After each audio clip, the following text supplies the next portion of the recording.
quarterback, the team usually says, okay, we got to take care of this guy. We got to protect him.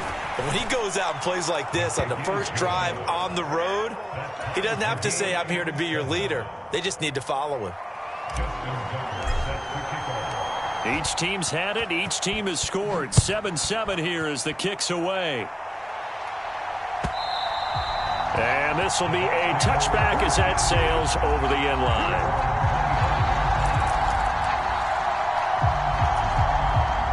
The Tampa offense ready to get their drive started. And, Charles, nothing like squaring off with a division opponent, a division rival in Week 1. Do you like that they are matching up this early, or would you prefer a game like this be a few weeks down the road? I actually like the early matchup for a few reasons, Brandon. First of all, it allows you to see that in the entire offseason and know, hey, right out of the gate, we're playing a division game. Second part is it spreads them out a little bit. If you just have them all bunched up at the end of the year, that's not as much fun watching teams try to survive that gauntlet when you do have injuries down the stretch. And last but not least, let's face it, we're TV people. What a great game to sell right out of the gate. Looking left side, and he's got a man. That's Cohen. And he is going to have a Bucs first down as they're able to get the third down conversion. They'll throw on first down with Hurts.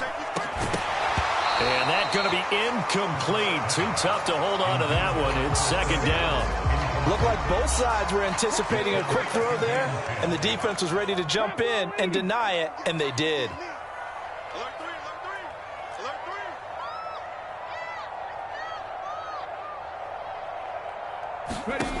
To throw on 2nd and 10. Hurts. And this one is incomplete. My first thought is surprise because that's one of the better tight ends around, and I've seen him pull in balls like this before. But how about a little credit to the defense forcing that incompletion? Here's Hurts to throw. Got his target, Samuel. And he'll go down, but not before getting this inside the 30. A big one there on third down. They hit for 30 yards. So now then, the big play has them all the way inside the 30 now, 1st and 10. Throwing is Hurts. And that went a little too high as it's knocked away and incomplete. What would look like a march to the end zone has hit a momentary roadblock with that incompletion. No need to panic. They just got to come up with a high percentage play call and see if they can get their offense back on track. After the incomplete pass, here now is 2nd and 10.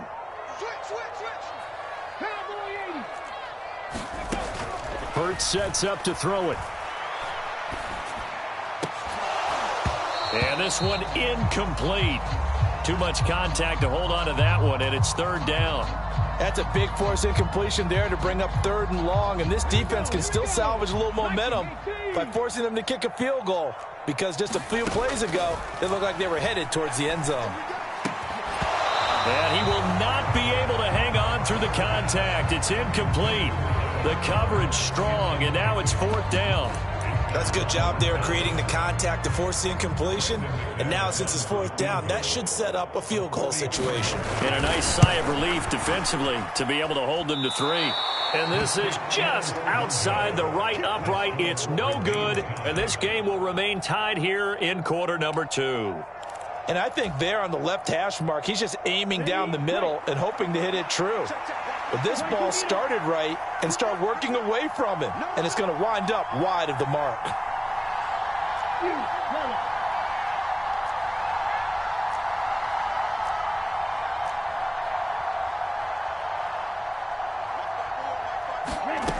They'll come out throwing here on 1st down.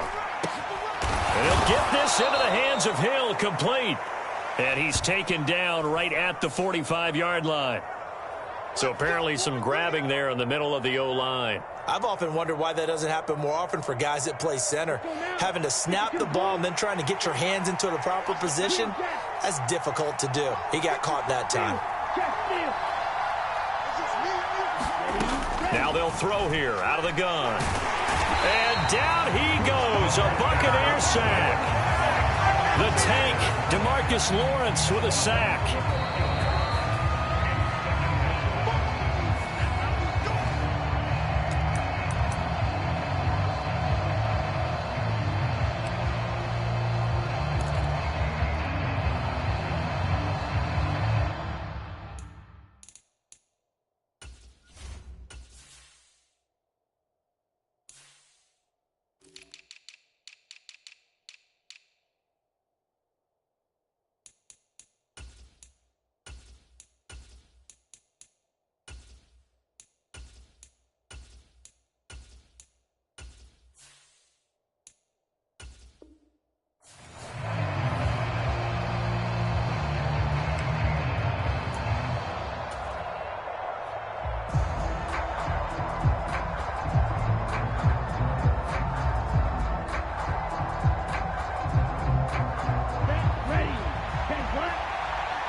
He'll drop to throw.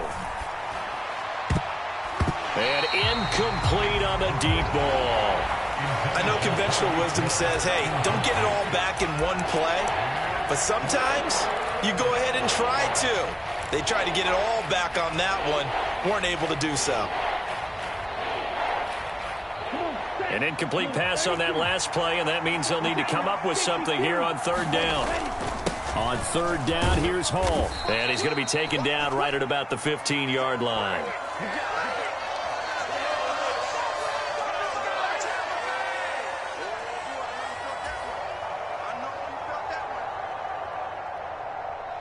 Jack Fox out to punt here on fourth down. Back deep, Tariq Cohen. And the kick's away as he angles this one for the sideline. So the punt rolls out of bounds, and they'll have pretty good field position here up near the 40-yard line. And that negates a pretty decent punt return. And the goal is to gain a first down on a punt return, which is 10 yards. This was much more than that, but it is going to come back due to the illegal block in the back. Come on, 60 Bison, 60 Bison.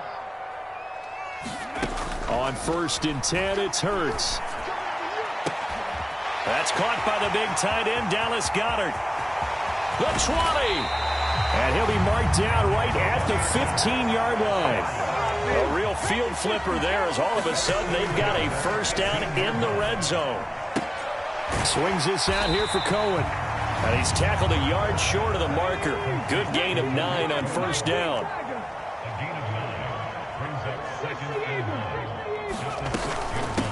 Here's the first carry for Tariq Cohen. And he's going to be met at the line of scrimmage and taken down. Now the Bucs going to use the first of their timeouts as the clock's going to stop with 47 seconds to go in half number 1. They missed a field goal on their last drive. Here they need something to even get into field goal range on third down. His pass caught with the 4. Touchdown! Zay Jones from 6 yards away. And the Bucs will take the lead here in the final minute of the first half. McManus's point after is good, and that makes the score 14-7. After the touchdown, here's McManus now to kick it away.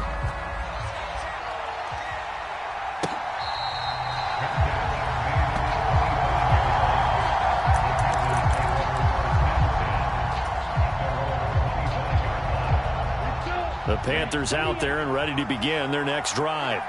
And with him trailing, there is still enough time to try to string a few plays together, maybe get into field goal range. He's going to air one out. And it'll be incomplete. Good job staying with him defensively. And it'll bring up second down. Well, partner, they're not content to run this one out as we head towards the half, trying to hit a big chunk play right there and add to their score. Yeah, this is a confident group. At the very least, they're thinking field goal. Yeah, and I don't blame them one bit. I don't think you sit on the ball going into the half when you have a chance to put some more points on the board. And second and 10, he'll look to throw again. It's incomplete. Took a shot, couldn't connect. Well, sometimes those cliches really come true, don't they, when they talk about it takes all 11 to play good defense. We've seen that in this ball game. I think the secondary has to be singled out, though. They are in the presence of every receiver whenever the ball's thrown, and this one they help force another incompletion. On third down, he'll drop to throw. Into a double team, and it's intercepted. Picked off by Casey Hayward. When the rookie QB gets his first touchdown pass, that's one you put in the trophy case. First career interception, that's going to be one he wants to forget. Yeah, and he's not going to go ask for the football, right? Yeah, you can keep that one. The key for him, what does he learn from it? When he and Hurts is going to be hit and taken down to the ground. And unless this is a quick incompletion, this is likely the last play here of this first half. They'll throw now on the final play. And a little floater there, but it'll wind up incomplete, falling to the ground. So we've reached halftime here in our initial Sunday night telecast of the new season. As we toss it an hour or so east of here to Orlando, it's Jonathan Coachman with our EA Sports Halftime Report. We'll see if Week 1 fatigue becomes any kind of a factor as we are back underway in the second half. And they will not get a chance to return this one as it's through the end zone for a touchback.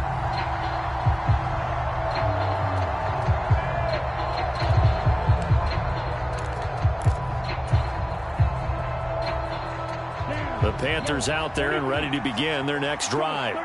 Charles, it'll be interesting to see what adjustments this offense made in the locker room. Haven't really been able to get anything going offensively, virtually nothing in the ground attack either. So certainly something has to change here in quarter 3. And I'm pretty sure their friends from the defensive side of the ball told them exactly that, because those guys, the stop troops, they've been playing pretty well, and they've kept them around in this game. Now, they've got some time. The running game struggled in the first half. Opposition knows how to focus on defending the pass here. They've got to re-energize that ground game and maybe open things up for a comeback here in this half. So from the 36 now, 1st and 10. On 1st and 10, it's Hall. And he'll take this ahead for about 4. 2nd down coming up. I have to think a major focus of the halftime meetings had to be figuring out how to create space for the running game to get operating. Well, what you pointed out to me at half seems accurate. That line has struggled to sustain blocks. Yeah, I would agree with that totally. They've got to focus on staying on their double teams at the first level, make sure that block's secured before they slide off and try and chip someone at the second level. Give him 15 there, and the Panthers have a 1st down.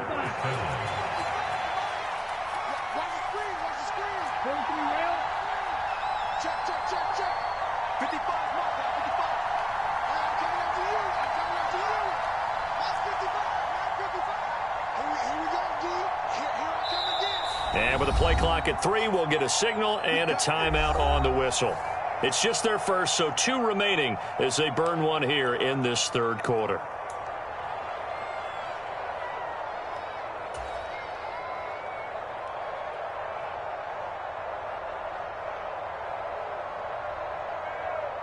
Here we go, set. 60 red. 60 red. Shot, 17.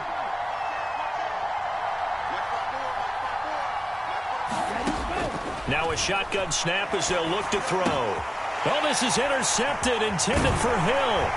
Picked by Logan Wilson. And the Bucs will take over here as they get it up to the 43-yard line. Well, I certainly think that we're seeing a big reason why this team is struggling to put points on the board so far, because too many of their drives have ended in turnovers already, and we still have almost a full half of football yet to play. But 1st down, Hurts. A fight for the football, and it's intercepted. Eddie Jackson picks it.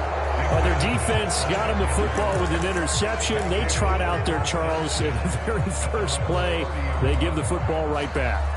Brandon, I almost expect you coming like an auctioneer. We've got 2, we got 2. Do I hear 3? Remember, it was 2 in a row. Would we hit 3 in a row? Because these offenses, they've got to be a little bit more careful as they go forward. These defenders, they're locked in and really focused. Grady Jarrett with the tackle. Well, they did throw interceptions on their last 2 drives, so no surprise at all they decided to start it with a running play. I'm actually a little bit surprised, though, that they got as much out of it as they did. Yeah, decent little gain. Puts them in a pretty good spot for 2nd down. Now he's going to swing this one out to his running back. And able to get this one across the 45 before he's brought down. The Panthers have the first. It's a gain of 12. A nice completion there for the 1st down. And Charles, you think about the quarterbacks of recent vintage that have been thrust into action week 1. It's no guarantee of future success, but we sure have seen some good ones. We certainly have, partner. How about... Nowhere to go here. He lost the football. And it's picked up by the Buccaneers. And he returns it to the end zone. A fumble recovery touchdown for the Bucs. Now McManus to tack on the extra point. It's good, and it is now 21-7.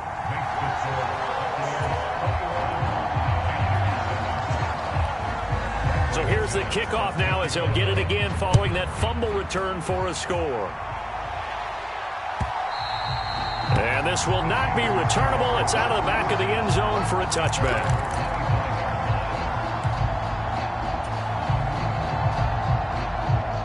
The Panthers out there and ready to begin their next drive. They are looking to make a bit of a 180. They are sputtering right now. And frankly, I think it's time to call your playmakers together and say, all right, guys, we're going to lean on you through this patch.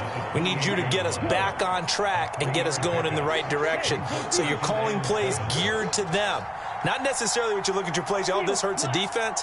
I want the ball in the hands of X, Y, and Z and see if we can move forward. So don't get too cute. And for a third time tonight, he's intercepted. Picked off by Justin Simmons.